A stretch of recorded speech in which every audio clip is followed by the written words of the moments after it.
box 嘛，就落龙鸡的底，叔包炒龙吧，我呢，ဒါဖျက်ဆွနော်ကမဲငါလုံးဖျက်ဆွနော်ကမဲတလုံးတော့ဖိတ်ထားမယ် Hello အားလုံးပဲမင်္ဂလာပါအမပါဒီအမေဒါဆိုင်လေးတကြီးမှာဖြစ်ပါတယ်အမေတယောက်ပြီးရကိုဆိုင်ပုံမလာပြတဲ့အိုက်ကြပြီပေါ့နော်အမေဆိုင်လေးကအခုဆန်ကလပ်မှာပါအဲဆိုင်လေးရောက်ပြီးတာဆိုတဲ့ဆိုင်ကြီးကဆိုင်ပါ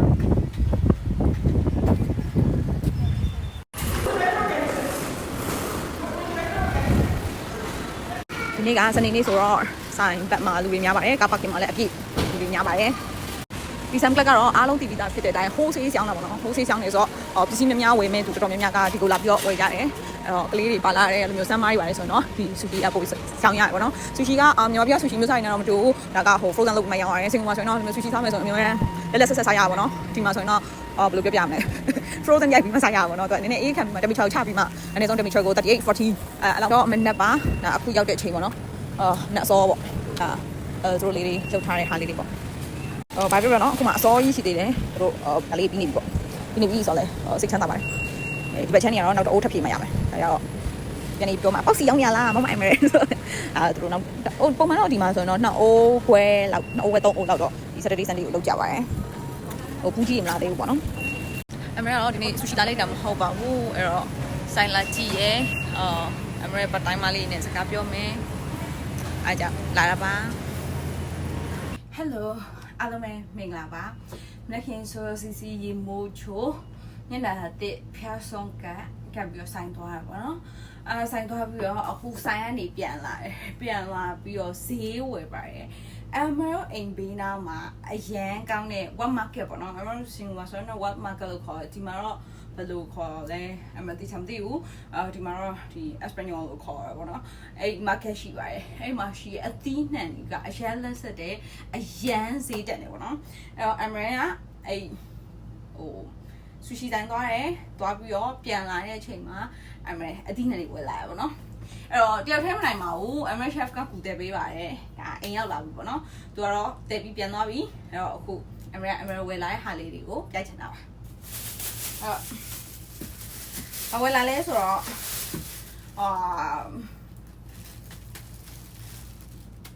မွေးငါရဲ့ထည့်ချက်တဲ့ကျက်သွန်နီ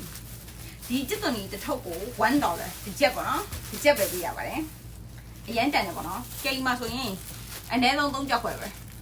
ဒါလေးတစ်ထုပ်3ကျက်ခွဲကယ်လီဖိုးနီးယားမှာဆိုရင် Texas မှာဆိုရင်ဒါလေးတစ်ထုပ်ကို$1ဒါပေမဲ့ Texas တိုင်းတော့မဟုတ်ပေမဲ့တချို့နေရာရောဈေးကြီးတယ်ဒါကတော့ coffee ဒါ coffee တော့ပေါ့နော် coffee တော့တော်တော်ကြီးပါတယ်ကြစ်လေးနဲ့ဝိတ်တော်ပါတယ် coffee အဲ့ကို$1တော့လက်ဆက်လေးပါအဲ့ဒီဝယ်လာတယ်ပြီးတော့ကျွတ်တော်နီကျွတ်တော်အဖြူဝယ်လာတယ်ကျွတ်တော်အဖြူပေါ့နော်ဒီကျွတ်တော်အဖြူ9လုံးပါတဲ့အထုပ်ကျွတ်တော်အဖြူတစ်ထုပ်ကို$1အဲ့တော့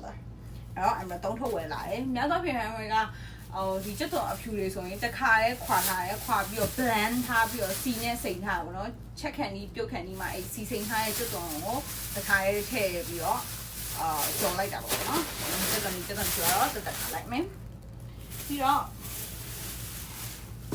ခင်းရင်ဒီခင်းရင်ဒီတစ်ထုပ်ကို$1အဲ့တော့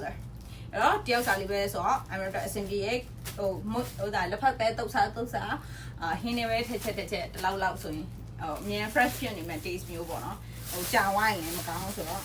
ဥနီကတော့အမအကြီးကြိုက်တယ်အမဥနီအကြီးလေးတွေဝယ်တယ်အဲ့ဥနီအကြီးလေးကြတော့ချစ်ပြီးတော့တုပ်ထားတယ်အဲ့အမဥနီတုပ်လေးတွေဆိုင်ရအကြိုက်တယ်ကယ်လီဖိုးနီးယားကမြန်မာဆိုင်တွေပေါ်လေအဲ့တော့မြေပဲတွေဝယ်လာတယ်ပစွန်ကြောင့်မှုန့်တွေဝယ်ထားတယ်ပဲမှုန့်တွေရှိရဲအဲ့ခါကျတော့ဥနီလေးကိုမြန်မာလိုလေးတုပ်စားအရင်စားကောင်းတယ်ကိုကြိုက်တယ်နော်ဒါတော့တည့်တီကိုတော့ carton box နဲ့ရောင်းနေပေါ့နော်1 carton ဆိုသူက$3နှစ် box ဆိုရင်$5ဒီ box မှာဒီလိုအလုံးကြီးတည့်တီစုပေါင်း6လုံးပါပေါ့နော်ဒါ3လုံးဒီဘက်မှာနောက်ထပ်3လုံးဒါဖျက်ဆွနော်ကမဲငါလုံးဖျက်ဆွနော်ကမဲတလုံးတော့ဖိတ်ထားမယ်ဖျက်ဆွနော်ဆိုရင်အဲ့လိုလေးကတ်ရကြိုက်တယ်နော်ဖျက်ဆွနော်2မျိုးကတ်တယ်တလုံးကတော့အလုံးလိုက်အရင်ကတ်ထားတယ်အတီးကိုနောက်ဒါမှဲ့လာတဲ့ပြန်ချင်းချတယ်လေ တစ်ခေါက်ခွဲပြီးတော့ပြန်ကတ်တယ်ပေါ့နော်ဒါကတော့ကိုစိတ်ကြိုက်လုပ်တယ်ပေါ့နော်ဒါတော့တမယာကြီးပါဒီတမယာကြီးကဟိုအမြဲတမ်းဟိုသုံးဖြစ်တယ်ပေါ့နော်ဘေးဟာပဲစားဟိုအချင်းလေးထည့်စားတာဖြစ်တဲ့အတွက်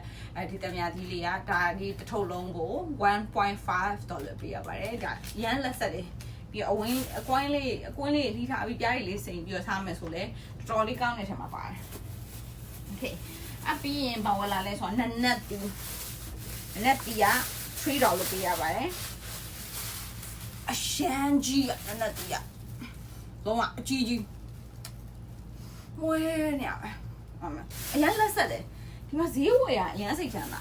အဲ့ဒါဒီအကုန်လုံးပေါင်းမှ20အောင်မရှိဘူးပေါ့နော်နောက်ဆုံး I'm my favorite one ပေါ့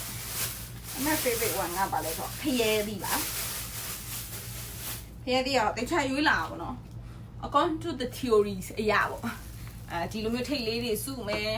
ပြီးရင်အကွက်လေးတွေနဲ့ဒီမျိုးအတန်ပါညာပေါ့နော်အဲ့လေးစဉ်းစားပြီးရွေးလာပါတယ်အဲ့တော့ဒါဖရဲသီးပါအဲ့ဟာက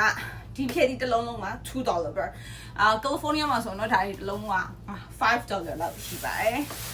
ဒီနက်တီးဆိုလဲ$3လောက်ရှိပါတယ်ကယ်လီမာတော့စိတ်ကြည့်ရဒါပဲပေါ့နော်အမေအားလေးဝလာခဲ့ပါတယ်လို့အမေ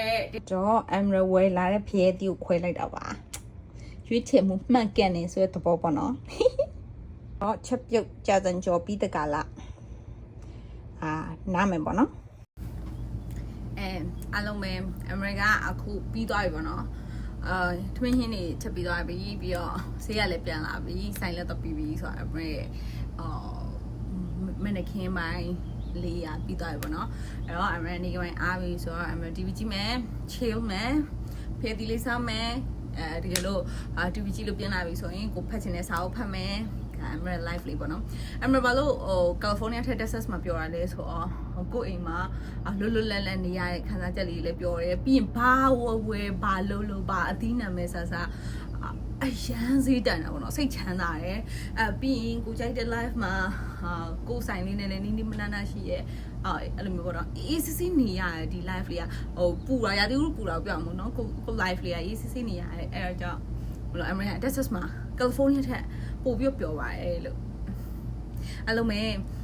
အမေရဲ့ daily blog လေးကိုကြည့်ပြရကျေးဇူးတင်ပါတယ်ဒါအမေရဲ့မနက်ခင်းပိုင်းလေးပြီးသွားပြီပေါ့နော်ညနေကျရင်တော့ပုံမှန်ဆိုရင်ညနေနေအေးပြီးဆိုရင်ကလေးညောင်ကိုခေါ်လမ်းလျှောက်ဒါမှမဟုတ်တို့နဲ့ဆော့ပြီးရင်ညစာစားပြီးရင်အရှိဝရဏမှာထွက်ထိုင်ပြီးကလေးညောင်နဲ့ဆော့ပြီးရင်10နာရီလောက်ဆိုရင်ထဲဝင်ပြီးကြပါပေါ့နော်အမေတို့ဒီအိမ်ဘေးပတ်လေမှာလည်းအဖြူလေးတွေများရပါတော့တို့တွေဆိုလဲညဆိုရင်10နာရီ17နာရီလောက်ဒီအဲ့လိုမျိုးထွက်ထိုင်ကြကတတီးရဲ့အိမ်ကတီးဒီဘက်ကဟာစကားတွေပြောပြီးခွေးလေးနဲ့ဆော့တဲ့အိမ်ကဆော့အဲ့လိုမျိုးလေးပေါ့နော်ဒီပတ်ဝန်းကျင်ရဲ့ကချော်လေးပေါ့အဲ့တော့ဒီနေ့လေးမနေရကျင်းနေပါတယ်အဲ့လိုမျိုးနေကောင်းကြမှာကြပါစေအမေ daily blog လေးကိုကြည့်ပေးရတဲ့ thank you ပါ